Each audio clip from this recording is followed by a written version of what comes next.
protecting your product launch.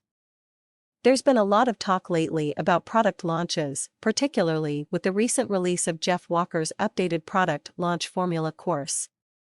And rightly so, as product launches are both a way to generate a lot of sales in a short amount of time, build your customer list quickly, and make a name for yourself with a splash. But product launches are a lot of work, and it's the behind-the-scenes details that may be the biggest determinant of the success or failure of your launch.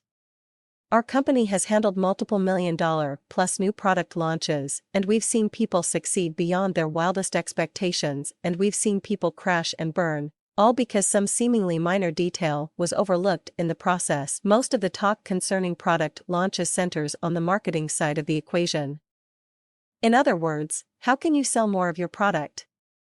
What's sometimes neglected is the operational side of things, such as the processing of money and the fulfillment of product. Let me tell you a sad story.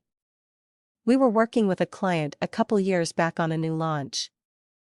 The doors were opened and sales began to pour in. It was going to be a raging success. Then, just as quickly, the doors slammed shut and sales stopped instantly. What happened? The merchant account provider, the company that gives you the ability to process credit card orders, had shut off their account.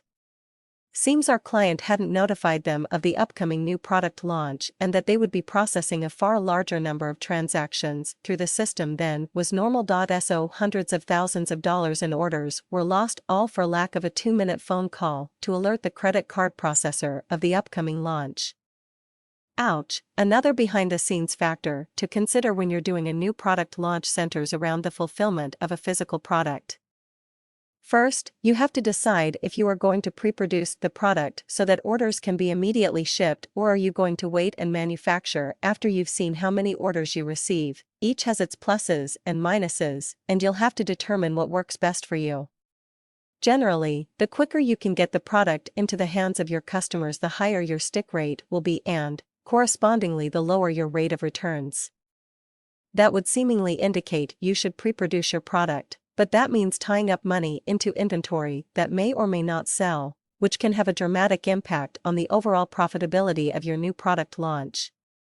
So if you decide to produce after you've seen how many orders you receive, then your customers will be waiting a week or more to receive the product.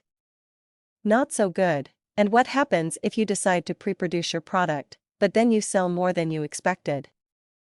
A nice problem to have, for sure, but another behind-the-scenes factor you'll have to manage in order to keep those customers happy who won't be receiving immediate delivery of your product. The key is communication. Let people know what's going on as things happen. Be prepared to deliver some key components digitally so people can get started while they await delivery of the physical product. People are generally very forgiving as long as they know what's going on. Yes, product launches can be exciting and scary and exhilarating. To make yours as successful as possible, just be sure to not think only about the marketing. Make sure you take care of those behind-the-scenes factors also.